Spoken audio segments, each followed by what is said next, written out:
The White Lotus returned this week with the 6th episode of Season 3, and following what was an eventful inclusion last week with us seeing Lockie and Saxon getting up close and personal, Jacqueline and Valentine spending the night together, and Timothy just in his clouded state, this episode not only tricked us in its opening moments, but I think that very scene laid down the foundation for what could potentially be on the horizon.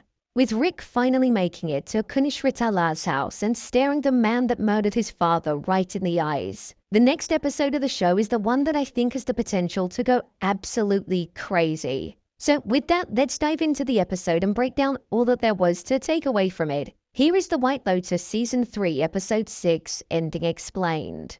Just to let you know, this video will contain spoilers. Timothy Ratliff.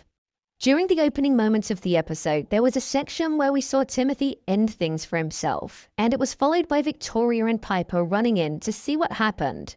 I actually thought that it was real to start with, but then we saw that it was just him thinking about doing it and realizing the devastation that it would cause. Death was a huge theme for Timothy in this episode, as not only did that happen, but we also saw him speaking with the monk at the compound, and he asked him what he thought happened once people died. The monk made out like there was no more pain, no more suffering, and that it was called a happy return. This was also paired with the monk saying that people run from pain to pleasure, only to end up finding more pain, which is exactly the situation that Timothy has found himself in his life, and it showcased that no matter what he does, he's not going to be able to outrun the situation that he's in. With the issues that Timothy has landed his family in, they're life-changing in the sense that they're going to lose their home and all of the financial stability and wealth that they have. Victoria said an interesting line in this episode where she mentioned that if they lost everything, then she didn't think that she'd want to live anymore. She wouldn't have it in her to be able to continue, and she doesn't think she ever did.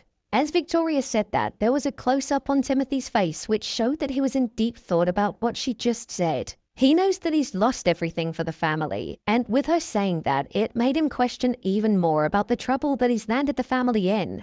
There was another vision that he had where he killed Victoria as she slept and then he turned the weapon on himself. This is something that I think he could well end up doing, and he could view it as ridding the family of a life of poverty and suffering. A life that he feels they might not want to live. We have to remember as well, not only is Timothy not thinking straight because of the fear and worry that he has about going to jail, but he's also dosed up on lorazepam and isn't thinking straight. Whenever we see his point of view, it's warped and blurred around the edges, so his mindset isn't in a good place at all.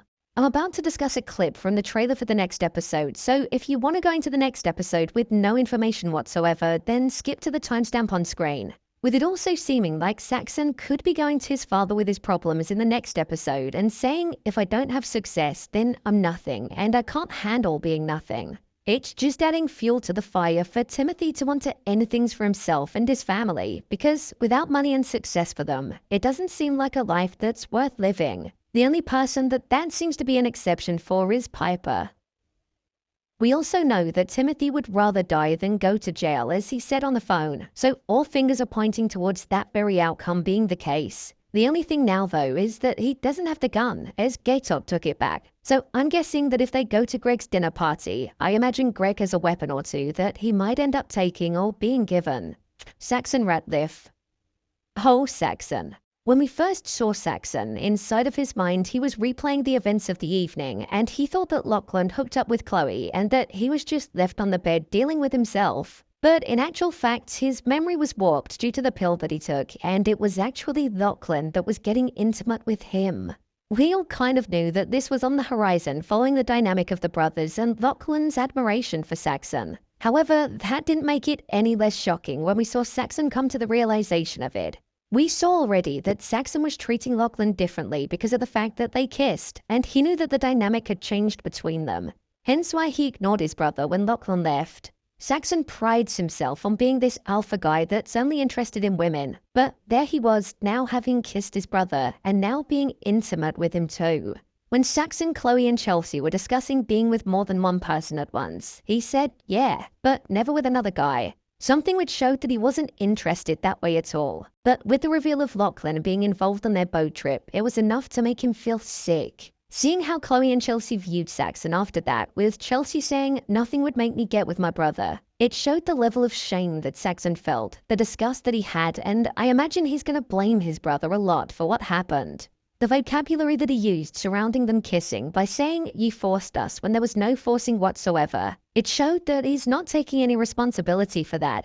When it came to what happened between Saxon and Lachlan, we know that Lachlan has been interested in his brother since the very first episode. So I do feel like Lachlan took advantage of his brother whilst in that state, and his intoxicated mind made him give in to his inhibitions. The fact that Lachlan was the one that got with Chloe and Saxon didn't, I imagine that made him feel more inferior to his brother, and that was something that bothered him too. But with what actually happened between them coming to light, Saxon and Lachlan's relationship has now changed forever.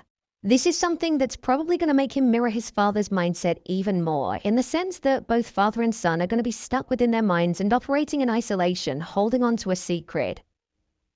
We didn't see Lachlan come to the realization over what happened until he was in the monastery, where even then he looked slightly shocked at what happened that night. However, the theory around Lachlan spitting out the pill looks like it's been debunked now, as he seemed just as hungover the next day, most likely showing that he did consume it.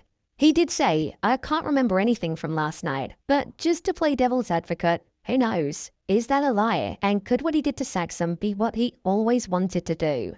I am excited to see what's going to happen with the brothers moving forward. Saxon had Lachlan under his wing and was trying to morph him into a mini version of himself. But now, I think the distance between them could grow larger, and as Saxon battles with his own mind, his actions could come across in aggression towards his brother. Laurie, Jacqueline and Kate. Now this dynamic is truly heating up. Following Valentine leaving Jacqueline's room, Kate noticed it and she went on to tell Laurie about Valentine staying the night, something that shook the group on its head. We know that Laurie has been interested in Valentine from the moment that she got there, and in the previous episode Jacqueline was pushing Laurie to get with Valentine, when in reality it was Jacqueline who finished the night with him.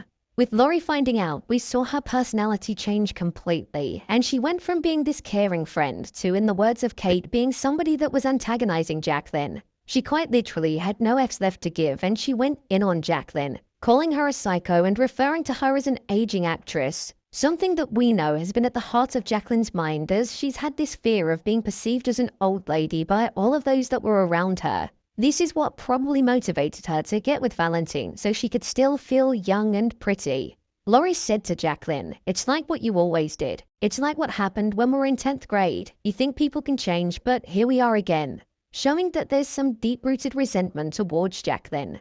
We have seen how envious Laurie is of Kate and Jacqueline because they're more similar in lifestyle than what she was. This was made most prominent in the first episode of Season 3 when Laurie broke down and was looking at them. But now, with her being carefree and speaking her mind, almost shaming Jacqueline for being with Valentine, she might have reached breaking point with her.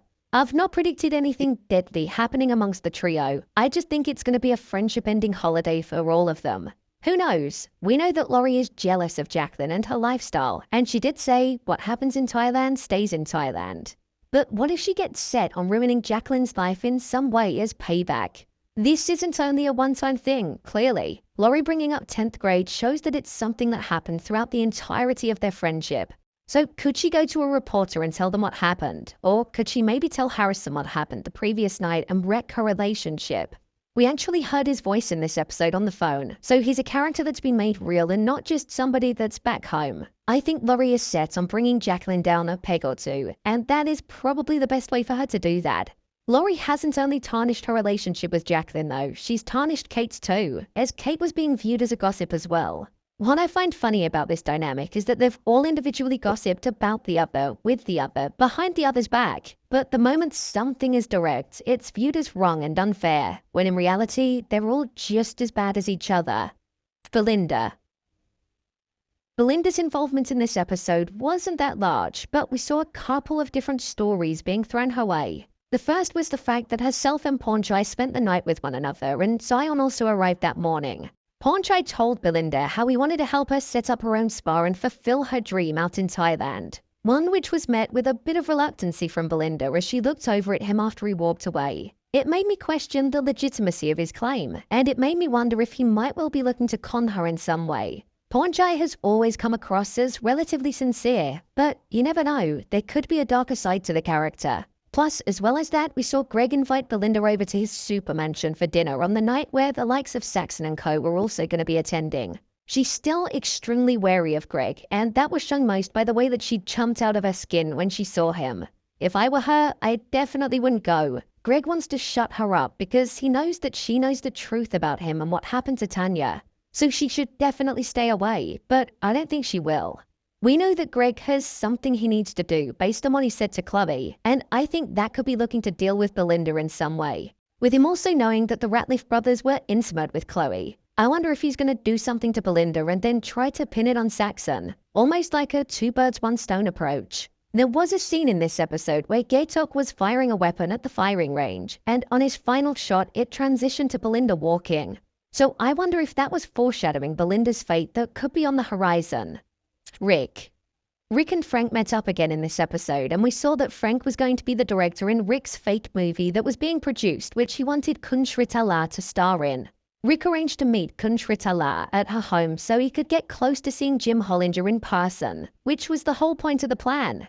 He said to Frank that he wouldn't bring his weapon because he doesn't want to kill him. He just wants to confront him and tell him how he ruined his life. However, when they were getting off the boat, we saw that he had the weapon in his pocket and he lied.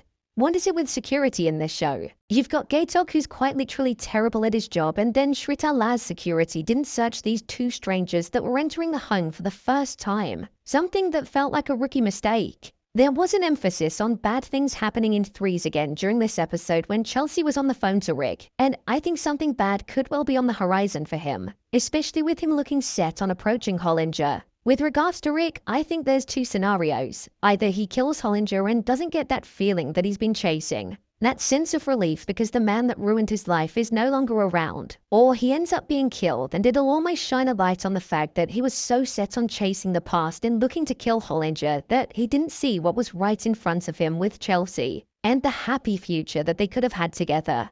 The fact that we didn't get to see Jim Hollinger was the perfect creative choice too. The camera slowly moving around Rick's face as he laid eyes on the man that murdered his father felt so intense, and you could feel the emotional weight that it held for him. So I can't wait to see how this interaction is going to unfold.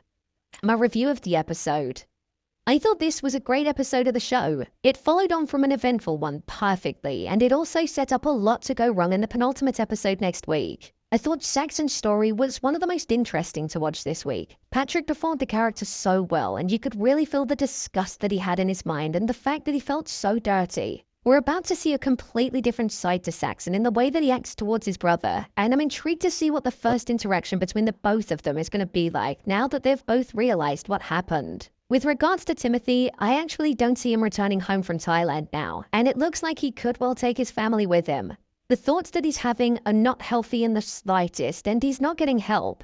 In fact, these thoughts are just getting darker and darker. Most of that family's dark. You've got that with Timothy, and then you've got Lachlan with the way that he feels about his brother. So that darkness is probably only going to come to the forefront even more.